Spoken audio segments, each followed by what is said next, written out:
তিনটি পাপ করলে হায়াত কমে, রিজিক কমে যায়, আপনি অতি দ্রুত অল্প সময়ে মৃত্যুবরণ করবেন।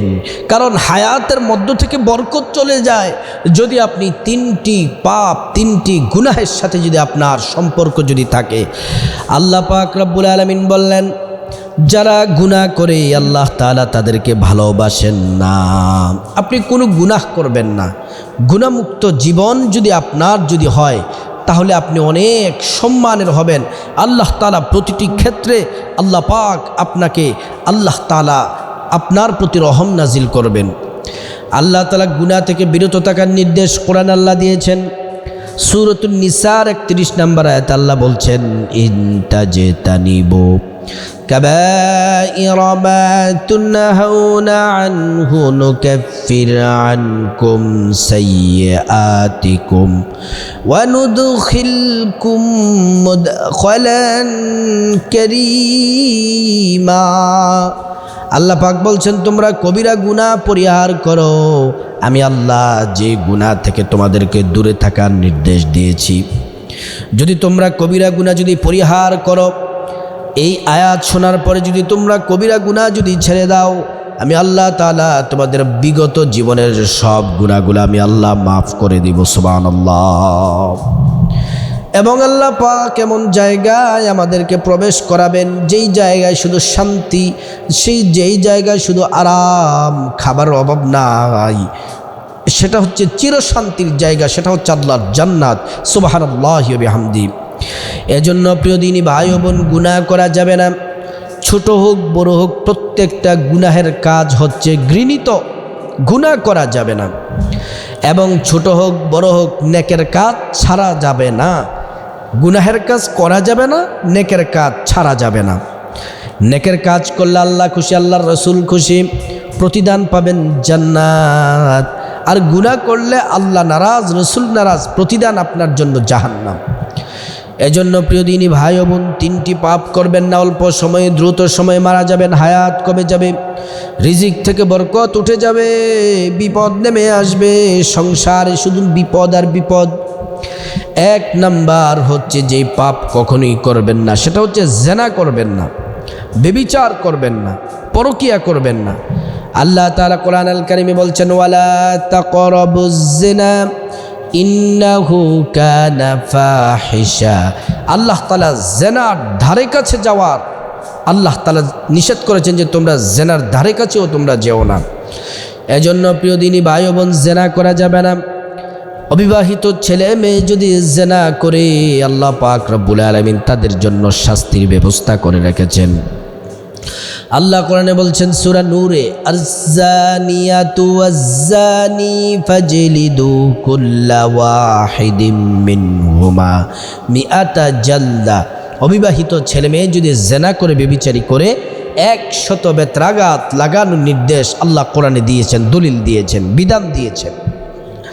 আর যদি বিবাহিত পুরুষ, বিবাহিত নারী যদি পরকিয়া করে, জেনা করে, পরকিয়া করে, পুরুষ হলে তারা যদি দোষী সাব্যস্ত যদি হয়, তাদের কোমর পর্যন্ত মাটিতে পুঁতে পাথর মেরে হত্যা করতে হবে, রজম মারতে হবে। আর যদি নারী হয় তাহলে তাদের সেনা পর্যন্ত মাটিতে পুঁতে পাথর মেরে হত্যা করতে হবে। এটা হাদিসের মধ্যে এসেছে, আল্লাহর বিধান, আল্লাহর ফায়সালা। রাসূলুল্লাহ সাল্লাল্লাহু আলাইহি ওয়াসাল্লামের কাছে একজন মহিলা আসলেন। আয়েশা বললেন, ইয়া রাসূলুল্লাহ, ইয়া হাবিবাল্লাহ, ওগো মায়া নবীজি, আমি জেনা করেছি, পরকিয়া করেছি, পরকিয়ার মাধ্যমে আমার পেটের মধ্যে বাচ্চা চলে এসেছে, আমি ভুল করেছি, আমাকে পবিত্র করুন। আল্লাহ রাসূল অন্যদিকে মুখ ঘুরিয়ে নিলেন, মহিলার সামনের দিকে আসলেন। আয়েশা বললেন, ইয়া রাসূলুল্লাহ, আমি জেনা করেছি, ভুল করেছি, আমাকে পবিত্র করুন।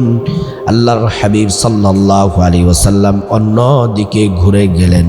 মহিলা আবার সামনে দিয়ে গেলেন এবং বললেন, ইয়া রাসূলুল্লাহ, আমি জেনা করেছি, ভুল করেছি, আমাকে পবিত্র করুন।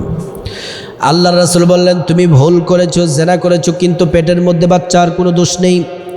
যাও যাও, বাচ্চা প্রসব হওয়ার পরে তারপর তুমি আসবে। মহিলা চলে গেলেন। কয়েক মাস পরে বাচ্চা প্রসব হলো। বাচ্চাকে কুলে নিয়ে মহিলা রাসূলুল্লাহ সাল্লাল্লাহু আলাইহি ওয়াসাল্লামের কাছে আসছেন। আল্লাহর হাবিব বললেন, মহিলা, বাচ্চার তোমার প্রতি হক আছে, 30 মাস পর্যন্ত বাচ্চাকে দুধ পান করাতে হবে। যাও যাও, চলে যাও, বাচ্চাকে দুধ পান করানোর পরে তারপর তুমি আমার কাছে আসবে। এবার মহিলা চলে গেলেন। দুধ পান শেষ করার পরে যখন আসলেন, আল্লাহ রাসূল সাহাবীদেরকে বললেন, সাহাবীরা যাও যাও, বাচ্চাটাকে একজনে কোলে তুলে নাও। একজন সাহাবী বাচ্চাকে কোলে তুলে নিলেন, আর বাকি সাহাবীদেরকে নির্দেশ দিলেন, গর্ত করো। মহিলার বুক পর্যন্ত মাটি চাপা দেওয়া হলো, তারপরে পাথর মেরে মেরে মহিলাকে হত্যা করা হয়েছে শুধুমাত্র পরকিয়া করার কারণে। এটা আল্লাহর বিধান।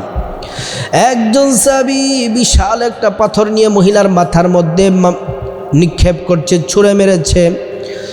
মহিলার মাথা ফেটে গিয়ে ফিঙ্কি মেরে রক্ত আরেকজন সাহাবীর জামার মধ্যে পড়েছে। ওই সাহাবী ডেকে বললেন, ইয়া রাসূলুল্লাহ, আমি তো নাপাক হয়ে গেছি। আল্লাহ রাসূল বললেন, সাহাবী, না না, তুমি নাপাক হওনি। ওই মহিলার তওবা আল্লাহর কাছে এতটাই গ্রহণযোগ্য, কবুল হয়েছে। সারা পৃথিবীর মানুষদেরকে যদি ভাগ বাটোয়ারা করে যদি তওবা দেওয়া হয়, সবাইকে আল্লাহ ক্ষমা করে দিবেন। মহিলার তওবার এত পাওয়ার ছিল, সুবহানাল্লাহ ওয়া বিহামদিহি। এজন্য জেনা বেবিচারি করা যাবে না। 2 নাম্বার হচ্ছে মিথ্যা কথা বলা যাবে না। মিথ্যা কথা বলা যাবে না। আল্লাহ তাআলা কোরআন আল কারীমে আল্লাহ পাক রব্বুল আলামিন বলছেন, লানাতুল্লাহি আলাল কাযিবিন। মিথ্যাবাদীদের উপর আল্লাহর লানত। যারা মিথ্যাবাদী, আল্লাহ তাআলা তাদেরকে ভালোবাসে না। আজকে তো শুধু মিথ্যা আর মিথ্যা, উঠতে বসতে চলতে ফিরতে, ছেলে তার মার সাথে, মা তার ছেলের সাথে, স্বামী স্ত্রী ভাই বোন, ব্যবসায়িক যারা আছেন, প্রত্যেকে বেশিরভাগ মানুষ শুধু মিথ্যা আর মিথ্যা। মিথ্যাটাকে মিথ্যা আজকে পাপ মানুষ মনে করে না। অথচ আল্লাহর রাসূল সাল্লাল্লাহু আলাইহি ওয়াসাল্লাম বলছেন, আল কিযবু উম্মুদ-দুনুব। মিথ্যা হচ্ছে সকল পাপের মূল। সকল পাপের মূল হচ্ছে মিথ্যা। আস-সিদকু ইউনজি ওয়াল কিযবু ইউহলিক। মিথ্যা ধ্বংস করে, সত্য মুক্তি দেয়। সব সময় সত্য কথা বলবেন, সত্যের সাথে চলবেন। 3 নাম্বার হচ্ছে যাদের হায়াত কমে যায়, দ্রুত মারা যাবে। 3 নাম্বার তারা হচ্ছে যারা তাদের মা বাবার খেদমত করে না, মা বাবার মনে কষ্ট দেয়। আল্লাহ তাআলা কোরআন আল কারীম আল্লাহ পাক বলছেন, وَقَضَى رَبُّكَ أَلَّا تَعْبُدُوا إِلَّا إِيَّاهُ وَبِالْوَالِدَيْنِ إِحْسَانًا। আল্লাহ পাক রব্বুল আলামিন বলছেন, আমি আল্লাহ নির্দেশ দিলাম, আমি আল্লাহ ফায়সালা করে দিলাম। 1ম নাম্বার কাজ হলো আমি আল্লাহর ইবাদত করবে। 2য় নাম্বার কাজ হলো তোমরা তোমাদের মা বাবার খেদমত করবে। মা বাবার মনে কষ্ট দেওয়া যাবে না। মা বাবার সেবা যত্ন করবে, যা প্রয়োজন তা দিবে। এমন কোন আচরণ করো না যে আচরণ পেয়ে তারা উফ শব্দটি তারা বলে ফেলে। আর যাদের মা বাবা কবরে চলে গেছে, আল্লাহ পাক এমন একটি দোয়া শিক্ষা দিলেন। দোয়াটি হলো, রব্বিরহামহুমা কামা রব্বায়ানি সগীরা। রব্বিরহামহুমা কামা রব্বায়ানি সগীরা। রাসূলুল্লাহ সাল্লাল্লাহু আলাইহি ওয়াসাল্লাম বললেন, পৃথিবীর মধ্যে যত পাহাড় আছে, কোনো সন্তান যদি তার মৃত মা বাবার জন্য যদি কবর জিয়ারতের উদ্দেশ্যে এই দোয়া যদি পড়ে, একবার পড়ার সাথে সাথে পৃথিবীতে যত পাহাড় আছে সমস্ত পাহাড়গুলো একত্রিত করলে যত ভারী হবে, যত ওজন হবে, সে পরিমাণ নেকি আল্লাহ তাআলা তার মা বাবার আমলনামায় মুহূর্তের মধ্যে পৌঁছে দেন। সুবহানাল্লাহি ওয়া বিহামদিহি। এজন্য প্রিয় দিনদার ইমানদার ভাই বোন, মা বাবার মনে কষ্ট দেওয়া যাবে না। এই 3টি পাপ যদি করেন তাহলে আপনার হায়াত কমে যাবে, রিজিক কমে যাবে, অল্প সময়ে মারা যাবেন। আল্লাহ তাআলা আমাদের সবাইকে এই 3টি পাপ, 3টি বড় গুনাহ থেকে বেঁচে থাকার আল্লাহ তাআলা তৌফিক দান করুন।